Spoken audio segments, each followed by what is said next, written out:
অনেকদিন আগের কথা। বালুহাটি নামে এক গ্রাম ছিল। এই গ্রামে বসবাস করত অনাথ ও নিচু জাতের ছেলে ভূষণ। ভূষণ গ্রামের নিচু জাতের ছেলে বলে গ্রামের সবাই তাকে খুবই অবহেলা করত। একদিন গ্রামের ধনী শঙ্করবাবু তার ছেলের মুখে ভাত অনুষ্ঠানে গ্রামের সবাইকে নেমন্ত্রণ করে।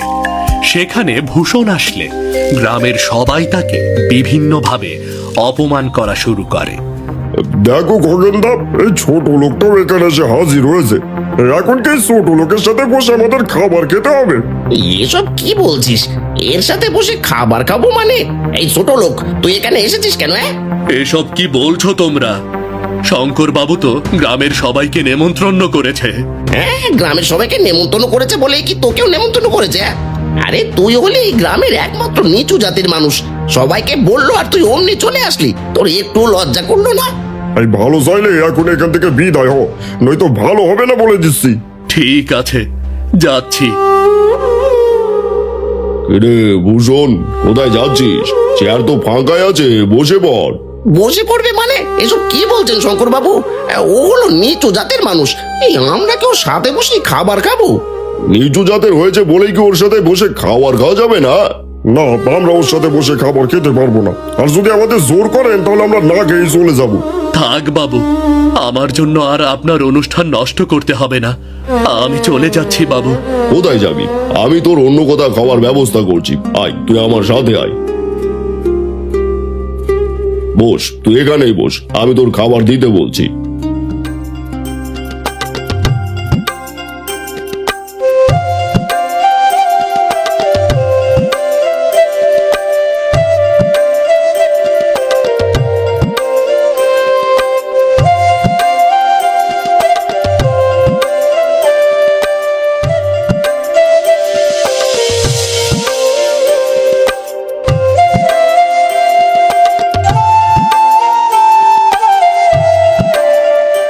কিরে, তোর খাওয়া হয়ে গেছে? আর কিছু নিবি? না বাবু, আর কিছু লাগবে না। অনেকদিন পর আজ পেট ভরে খেলাম। ঠিক আছে, তাহলে যা, এবার বাড়ি যা। বাবু, একটা কথা বলার ছিল। কি বলবি? তাড়াতাড়ি বল, আমার অনেক কাজ বাকি আছে। বলি কি বাবু, এই গ্রামে আপনি ছাড়া আমাকে আর কেউ দেখতে পারে না। আপনি যদি আমাকে একটা কাজ দিতেন তাহলে অন্তত 3 বেলা খেতে পারতাম। কাজ? ঠিক আছে, কাল আমার গরুগুলো দেখাশোনা করিস, কিন্তু সাবধান, একটা গরুর কিছু হলে তোকে কিন্তু আমি ছাড়বো না। তখন গরুর হয়ে তোকে হাল চাষ করতে হবে। আপনি চিন্তা করবেন না বাবু, আমি আপনার গরুর খুব খেয়াল রাখবো। ঠিক আছে, এবার বাড়ি যা, আর কাল সকাল সকাল চলে আসিস।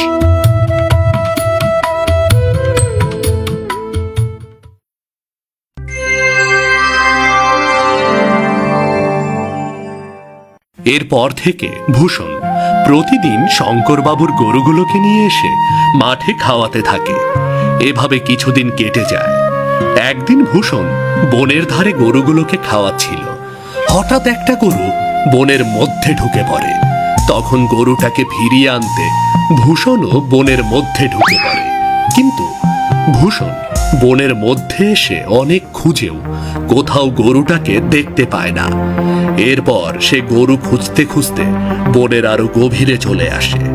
ভূষণ বনের অনেক গভীরে এসে দেখতে পায় সেখানে এক কুঁড়ে ঘর রয়েছে। আহ, সেই কখন থেকে গরুটাকে খুঁজেই চলেছি। তৃষ্ণায় গলাটা একেবারে শুকিয়ে গেছে। দেখি তো এই কুঁড়ে ঘরে কেউ আছে কিনা। এই যে শুনছেন, কেউ ভেতরে আছেন? এই যে শুনছেন? কি ব্যাপার, ঘর থেকে তো কোনো সারা শব্দই আসছে না। তাহলে কি ঘরে কেউ নেই? যাই, একবার ভেতরে গিয়ে দেখি, যদি একটু জল পাই।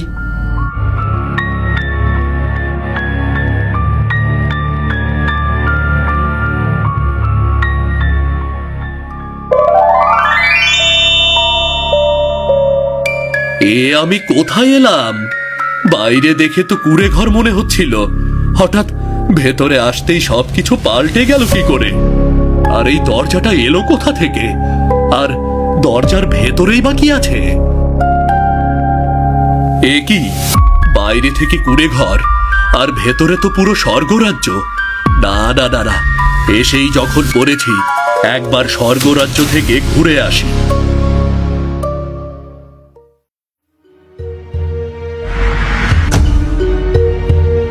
এ কি হলো?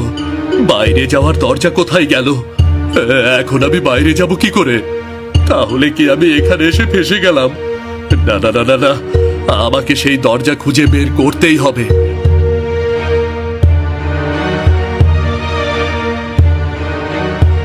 এ কি? এই হরিণটা এভাবে চোখের জল ফেলছে কেন?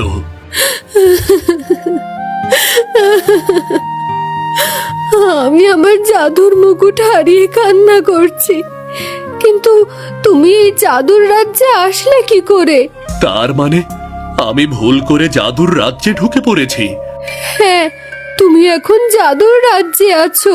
তাহলে আমি এই জাদুর রাজ্য থেকে বের হব কি করে? এখান থেকে ফিরে যেতে আমাকে কি করতে হবে? এই জাদুর রাজ্য থেকে বের হতে হলে তোমার কাছে দুটো জাদুকরি জিনিস থাকতে হবে, তাহলে তুমি যখন ইচ্ছা তোমার আগের জায়গায় ফিরে যেতে পারবে। কিন্তু কি সেই জাদুকরি জিনিস, আর আমি তা কোথায় পাবো? এই জাদুর রাজ্যে অনেক জাদুকরি জিনিস আছে, সেগুলো পেতে হলে তোমাকে এই জাদুর রাজ্যে বিপদে পড়া সবাইকে বিপদ মুক্ত করতে হবে।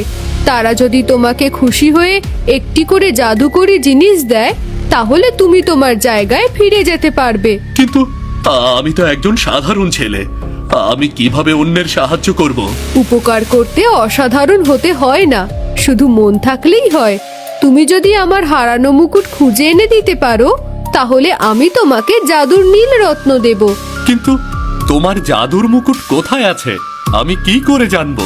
এখান থেকে সোজা পূর্ব দিকে গেলে একটি স্বর্ণের পাহাড়, স্বর্ণের গুহা দেখতে পাবে। সেই গুহার মধ্যে এক জাদুকর আছে। সেই জাদুকর আমার জাদুর মুকুট চুরি করে নিয়ে গেছে। তোমাকে যে কোনো ভাবে ওই মুকুট এনে দিতে হবে, তাহলে আমার কাছ থেকে জাদুর নীল রত্ন পাবে। ও নিয়ে তোমাকে চিন্তা করতে হবে না, যে কোনো ভাবে আমাকে এই জাদুর রাজ্য থেকে বের হতেই হবে। আমি চললাম। সাবধান, ওই জাদুকরের হাতে ধরা পড়লে কিন্তু তুমি প্রাণ নিয়ে ফিরে আসতে পারবে না। ও নিয়ে তোমাকে চিন্তা করতে হবে না, যে কোনো ভাবে আমাকে এই জাদুর রাজ্য থেকে বের হতেই হবে। আমি চললাম। এরপর ভূষণ সোজা পূর্ব দিকে যাওয়া শুরু করে। যেতে যেতে এক সময় ভূষণ হরিণের বলা সেই স্বর্ণ পাহাড়ের গুহার সামনে গিয়ে দাঁড়ায়। এই তো মনে হচ্ছে এটাই সেই জাদুর গুহা। যাই যাই, ভেতরে যাই। জাদুকর চোখ বন্ধ করে তন্ত্রমন্ত্র পাঠ করছে। এখনই সুযোগ, এখনই মুকুটটা নিয়ে পালাতে হবে।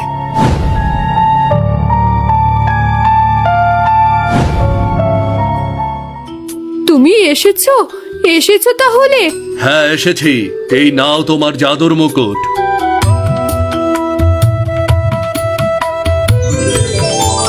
আমি তোমার কাছে অনেক খুশি। তুমি শুধু আমার মুকুট এনে দাওনি, তুমি এই জাদুর রাজ্যের প্রত্যেকটা প্রাণীকে ওই জাদুকরের হাত থেকে বাঁচিয়েছো। ঠিক আছে, তাহলে এবার আমাকে নীলরত্ন দাও, যাতে আমি আবার বাড়ি ফিরে যেতে পারি।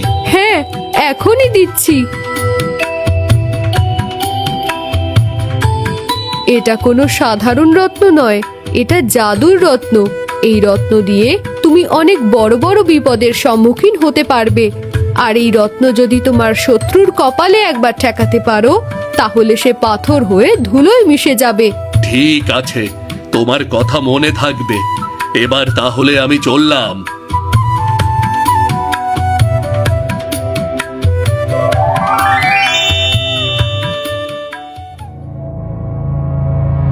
এ কি? এখানে আবার দরজা কিসের? নিশ্চয়ই কেউ বিপদে পড়েছে, যার কারণে এই দরজা আমার সামনে এসেছে। হয়তো এই দরজা দিয়ে গেলেই বিপদে পড়া কারো কাছে পৌঁছানো যাবে। এরপর ভূষণ জাদুর দরজা দিয়ে এক জাদুর মরুভূমিতে এসে পৌঁছায়, যেখানে চারিপাশে শুধু বালি আর বালি। এটা দেখে ভূষণ কোনো কিছু না ভেবে সোজা সামনের দিকে এগিয়ে যেতে থাকে।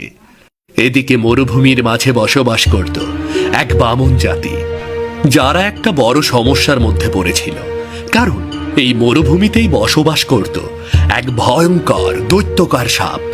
সে মাঝে মধ্যেই বামনদের ধরে খেয়ে ফেলত, যার কারণে আজ বামনেরা সবাই মিলে অনেক বুদ্ধি খাটিয়ে সাপটাকে ধরে ফেলে।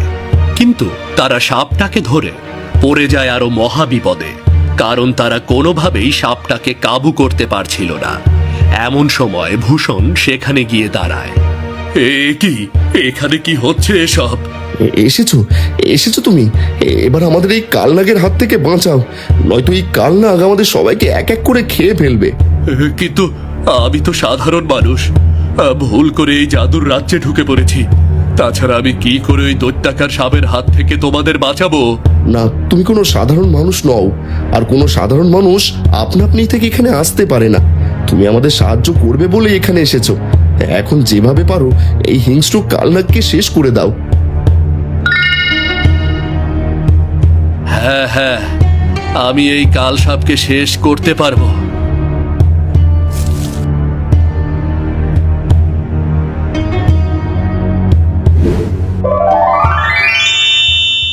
তোমার জন্য আজ থেকে আমরা এই বিপদ মুক্ত।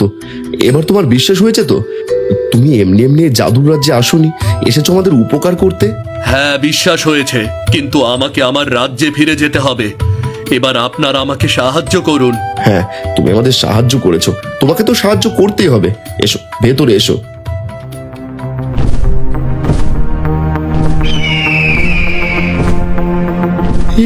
কি হলো? এই মরুভূমির দানবকে মারার সঙ্গে সঙ্গে পাহাড়ি দানব এসে আমার বৌমা ছেলেটাকেও তুলে নিয়ে গেল। এই পাহাড়ি দানবটা আবার কে? ওইটা পাহাড়ে থাকা একমাত্র দৈত্যাকার পাখি। এতদিন মরুভূমিতে কালনাগ ছিল বলে ভয় আসতে পারিনি। এখন যেই দেখেছে কালনাগ আর নেই, হোমনে এসে তাণ্ডব শুরু করেছে। তুই আমার ছেলেটাকে ওই পাখির হাত থেকে বাঁচাও। কিন্তু ওই পাখি আপনার ছেলেকে নিয়ে কোথায় গেছে? কোথায় আর যাবে? নিশ্চয়ই পাহাড়ের চূড়ার উপর নিয়ে গেছে। কিন্তু আমি এত অল্প সময়ে অত দূরের পাহাড়ের চূড়ায় যাব কি করে? ওই পাখিটা তো এর আগেই একটা ক্ষতি করে ফেলবে। ও নিয়ে তোমাকে চিন্তা করতে হবে না। এই দেখছিস কি, নিয়ে আয় ওটা।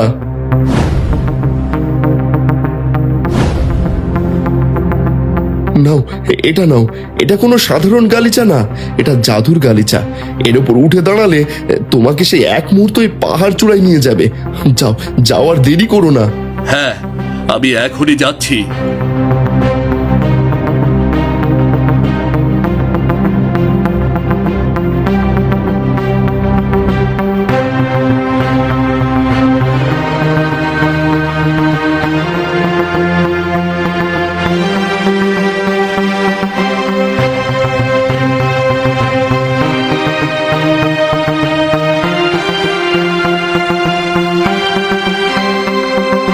ওরে দুষ্টু পাখি, ছেড়ে দে ওকে, নয়তো আজ তোর প্রাণ নিয়ে নেব।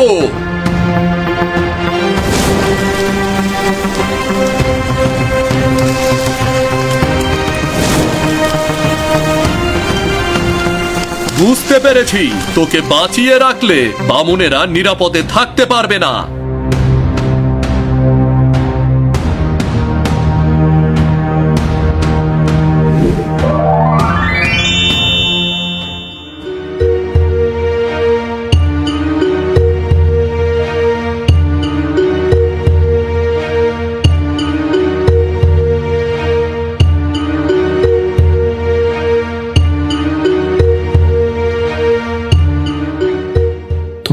তোমাকে অনেক ধন্যবাদ।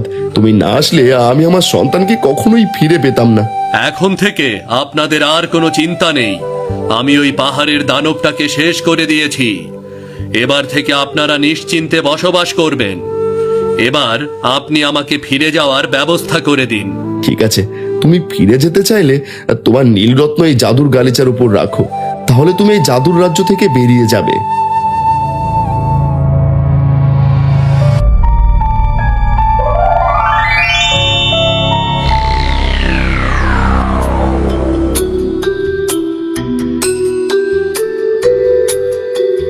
এ কি, এখানে তো সবগুলো গরুই আছে। তাহলে কি আমি এতক্ষণ সব স্বপ্ন দেখলাম? এ কি, এতক্ষণে যদি স্বপ্নই দেখতাম তাহলে এগুলো কোথা থেকে এলো? তার মানে ওই জাদুর কুঁড়ে ঘর স্বপ্ন ছিল না, সত্যি ছিল। যাই, ওইগুলো নিয়ে তাড়াতাড়ি বাড়ি যাই। ভূষণ কিছুটা অবাক হলেও পরে ঠিক বুঝতে পারে তার সঙ্গে ঘটা সকল ঘটনা সত্যি ছিল। এরপর কেটে যায় আরো কয়েকটা দিন। একদিন হঠাৎ গ্রামে এক ড্রাগন এসে কিছু ঘরবাড়ি পুড়িয়ে দিয়ে চলে যায়। এতে গ্রামের মানুষের অনেক ক্ষয়ক্ষতি হয়, কিন্তু তারা বুঝতে পারে এই ড্রাগন তাদের রাজ্যের রাজার পোষা ড্রাগন।